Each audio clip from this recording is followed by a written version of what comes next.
નમસ્તે વિદ્યાર્થી મિત્રો, હું છું વિજય પટેલ અને આજે આપણે ધોરણ 6 ના ગણિત વિષયમાં પ્રકરણ 3 સંખ્યા સાથે રમત આ પ્રકરણમાં સ્વાધ્યાય 3.1 સુધીના બધા જ મુદ્દાની સમજ અને સ્વાધ્યાય 3.1 ના બધા જ દાખલાનું સંપૂર્ણ સમજ સાથે સોલ્યુશન મેળવવાના છીએ। તો ચાલો મિત્રો વિડિયો જોઈએ અને શીખવાની શરૂઆત કરીએ। આ પ્રકરણમાં આપણે અહીંયા અવયવ, અવયવી, અવિભાજ્ય સંખ્યાઓ આ બધી બાબતો શીખવાના છીએ। તો સૌથી પહેલા જોઈએ અવયવ, બરાબર। અહીંયા અવયવની પહેલી તો વ્યાખ્યા, અવયવ કોને કહેવાય? પેલી સંખ્યાને જે સંખ્યા વડે નિશેષ ભાગી શકાય તે બધી જ સંખ્યા આપેલી સંખ્યાના અવયવ કહેવાય છે। દાખલા તરીકે આપણે 4 સંખ્યા લઈએ તો 4 ને કોના કોના વડે નિશેષ ભાગી શકાય? વેરી ગુડ, 1 પછી 2, 2 દુ 4 થાય અને 4 વડે પણ નિશેષ ભાગી શકાય, બરાબર। તો આ 4 ના અવયવ કયા થયા? 1, 2 અને 4, બરાબર।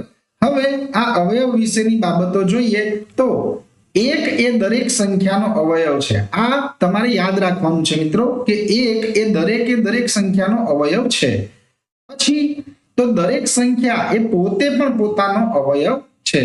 આ પણ તમારે યાદ રાખવાનું છે કે દરેક સંખ્યા એ પોતે પોતાનો અવયવ છે। ત્યારબાદ દરેક સંખ્યાનો અવયવ એ તે સંખ્યાનો ભાજક છે, એટલે કે એ જે અવયવ છે એને એના વડે આપેલી સંખ્યાને નિશેષ ભાગી શકાય છે, જે આપણે અગાઉ જોયું તેમ। હવે છે કોઈ પણ સંખ્યાનો અવયવ એ આપેલી સંખ્યા કરતા નાનો અથવા તેના બરાબર હોય છે।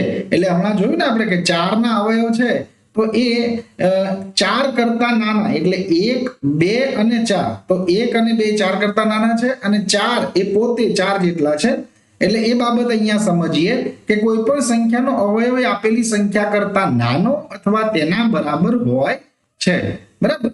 હવે આગળ છે કે આપેલી સંખ્યાના અવયવોની સંખ્યા મર્યાદિત છે, એટલે કે જે સંખ્યાના અવયવો છે એને આપણે ગણી શકીએ એટલી મર્યાદિત સંખ્યા હોય છે, બરાબર।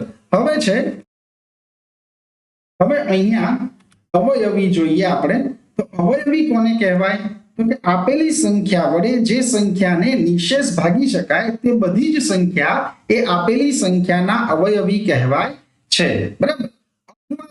ખૂબ જ સરળ રીતે સમજવું હોય તો એમ કહી શકીએ કે આપેલી સંખ્યાને પ્રાકૃતિક સંખ્યા વડે ગુણતા જે જવાબ મળે છે તે બધા જ જવાબ એ આપેલી સંખ્યાના અવયવી કહેવાય છે, બરાબર। પ્રાકૃતિક સંખ્યા વડે એટલે દાખલા તરીકે આપણે 3 ના અવયવી જોઈતા હોય તો 3 ને પ્રાકૃતિક સંખ્યા સાથે ગુણતા જાઓ, એટલે કે 3 એક સાથે ગુણાકાર કરતા 3 × 3, 3 દુ 6, 3 તરી 9, 3 ચોક 12, તો આ જે જવાબ મળ્યા 3, 6, 9, 12 આ બધા જ એ 3 ના અવયવી કહેવાય છે। ચાલો હવે અવયવીની કેટલીક બાબતો જોઈએ તો દરેક સંખ્યા એ પોતે પોતાનો અવયવી છે, આ ખાસ યાદ રાખજો મિત્રો। ત્યારબાદ છે કે કોઈ પણ સંખ્યાનો અવયવી એ આપેલી સંખ્યા જેટલો અથવા તેના કરતા મોટા હોય છે, બરાબર। અહીંયા જોઈએ કે દાખલા તરીકે 7 ના અવયવી છે 7, 14, 21, 28, 35 વગેરે વગેરે, તો અહીં પ્રથમ અવયવી જે 7 છે એ આપેલી સંખ્યા જેટલો એટલે કે 7 જેટલો જ છે અને બાકીના જે અવયવી છે 7 કરતા કેવા છે? મોટા છે, આ ખાસ યાદ રાખજો મિત્રો।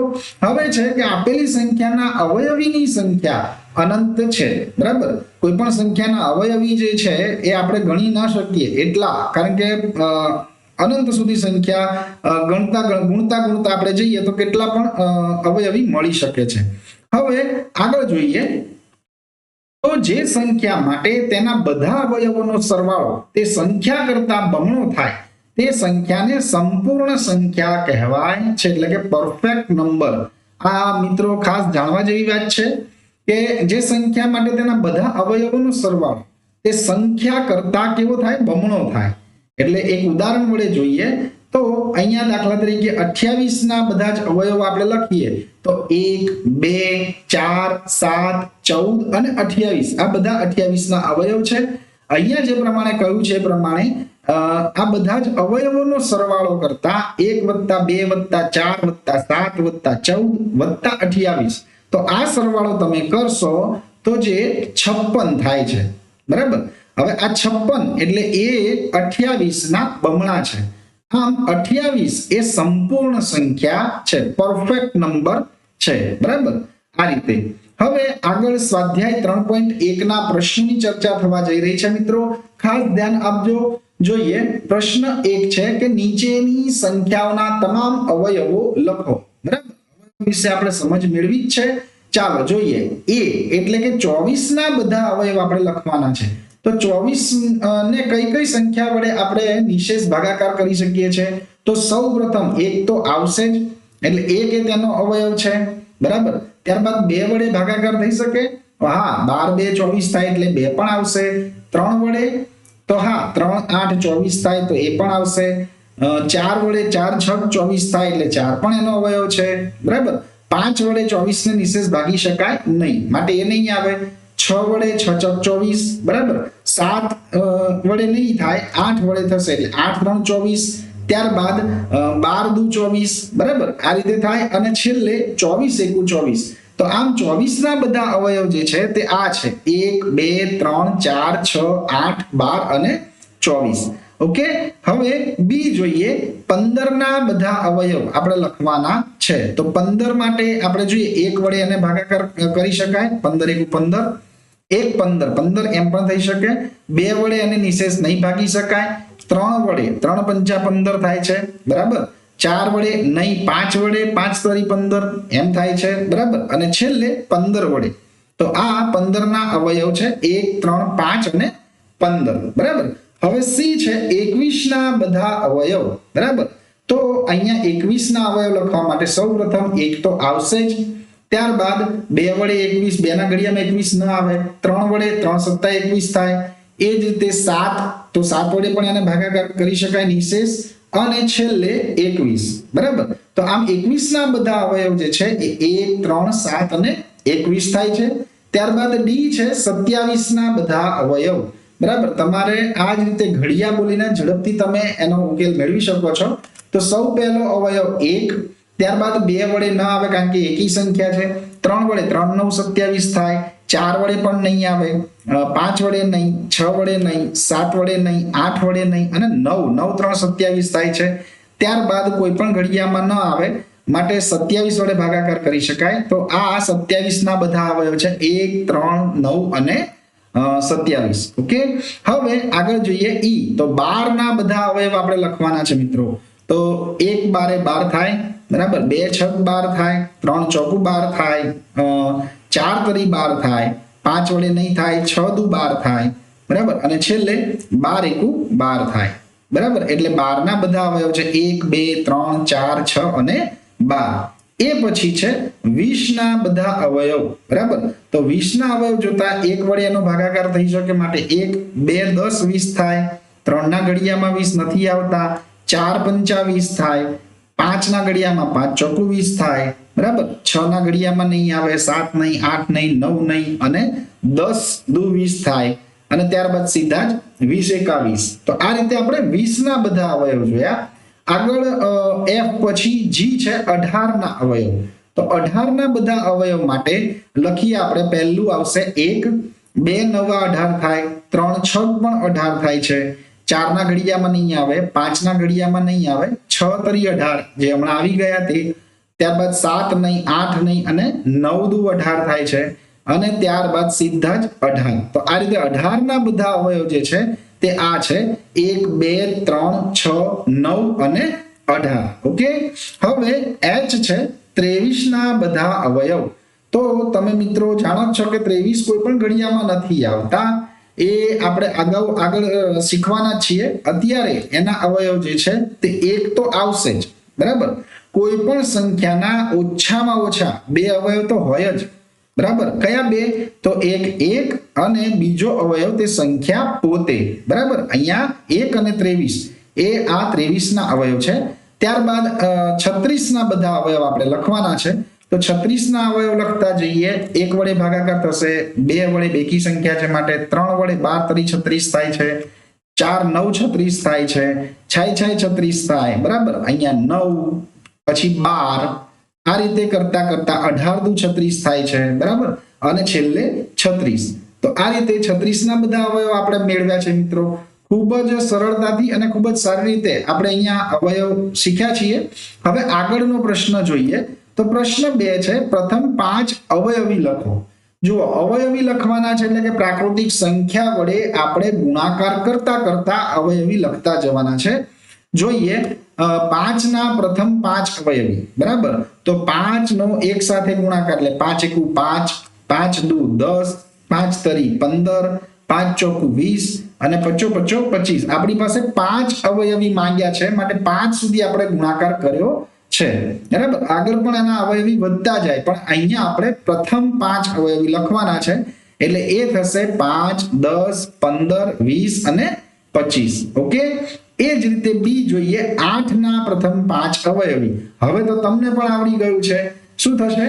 8 એકુ 8, ત્યારબાદ 8 દુ 16, વેરી ગુડ, 8 તરી 24, અરે વાહ, ખૂબ જ ઝડપથી જવાબ આપી રહ્યા છો। 8 ચોકુ 32 અને 8 પંચુ 40, બરાબર। તો અહીંયા 8 ના પ્રથમ 5 અવયવી થાય છે 8, 16, 24, 32 અને 40। વેરી ગુડ મિત્રો। હવે સી છે 9 ના પ્રથમ 5 અવયવી। તો 9 ના પ્રથમ 5 અવયવી લખીએ તો 9 એકા 9, 9 દુ 18, 9 તરી 27, વેરી ગુડ, ખૂબ જ ઝડપથી જવાબ આપો છો। 9 ચોક 36 અને 9 પંચા 45, બરાબર। અહીંયા 5 જ લખવાના છે, પ્રથમ 5, માટે આપણે આટલા લખીએ છીએ। આ અવયવીની સંખ્યા આગળ વધતી જ જાય છે। તો 9 ના પ્રથમ 5 અવયવી થાય છે 9, 18, 27, 36 અને 45। ખૂબ જ સરસ મિત્રો। હવે આગળ પ્રશ્ન 3 જોઈએ તો અહીંયા છે ઊભી હરોળ 1 ની સાથે ઊભી હરોળ 2 ને જોડો। અહીંયા કોલમ જોડવાની છે, તો ચાલો જોઈએ। ઊભી હરોળ 1 માં પહેલી સંખ્યા છે 35। હવે ઊભી હરોળ 2 માં ક્યાં મેચ થાય છે તે જોઈએ। તો અહીંયા એ આપ્યું છે 8 નો અવયવી, 35 એ 8 નો અવયવી છે? ના। તો બી 7 નો અવયવી છે? 7 ના ઘડિયામાં 35 આવશે, 7 પંચુ 35, યસ, એટલે અહીંયા આ જોડાઈ જશે। 35 એ 7 નો અવયવી। ત્યારબાદ બીજું છે 15। તો હવે જે બાબત આવી ગઈ છે તેને ન જોતા 8 નો અવયવી છે 15? ના। સી છે 70 નો અવયવી 15? ન થાય। 30 નો અવયવ ચોક્કસ થાય, 15 વડે 30 ને નિશેષ ભાગી શકાય છે, માટે અહીંયા આ જોડાશે। ત્યારબાદ છે 16। તો હવે 16 એ 8 નો અવયવી છે, વેરી ગુડ, 8 નો અવયવી છે, 8 દુ 16, માટે અહીંયા એ જોડાઈ જશે। હવે 20। તો 20 માટે જોઈએ તો 70 નો અવયવી છે? ના। 50 નો અવયવ છે 20? ના। 20 નો અવયવ છે? તો યસ, એ 20 નો અવયવ છે, માટે અહીંયા જોડાશે। અને છેલ્લું છે 25। તો 25 એ શું છે? 70 નો અવયવી છે? ના। 50 નો અવયવ? યસ, 50 ને 25 વડે ભાગી શકાય છે, 25 દુ 50, માટે આ અહીંયા જોડાશે। આ રીતે આપણે ખૂબ જ સમજી અને આ બાબતને જોડી છે। આગળ પ્રશ્ન 4 જોઈએ તો 100 સુધીના 9 ના બધા અવયવી શોધો। જુઓ મિત્રો, 100 સુધીના જ કયા છે? 9 ના અવયવી તો કેટલાય બને, પણ આપણે 100 સુધીના લખવાના છે। તો શરૂ કરો ઘડીઓ અને લખવાનું શરૂ કરીએ। તો 9 એકા 9, 9 દુ 18, 9 તરી 27, 9 ચોક 36, 9 પંચા 45, 9 છક 54, 9 સત્તા 63, 9 અઠ્ઠા 72, 9 9 81 અને 9 10 90। હજુ પણ આગળ વધશે, 11 નવા 99 થાય, બરાબર। એટલે હવે 100 સુધીમાં 99 એટલે 100 સુધીના બધા જ અવયવી આપણને મળી ગયા છે।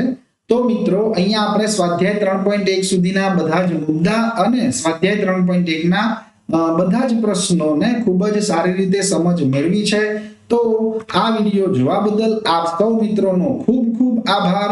જો આ વિડિયો આપને પસંદ આવ્યો હોય તો વિડિયોને લાઈક કરો, આપના અન્ય મિત્રો સુધી વિડિયોને વધારેમાં વધારે પહોંચાડો મિત્રો, અને આપણી ચેનલને સબસ્ક્રાઇબ કરો। ખૂબ ખૂબ આભાર મિત્રો।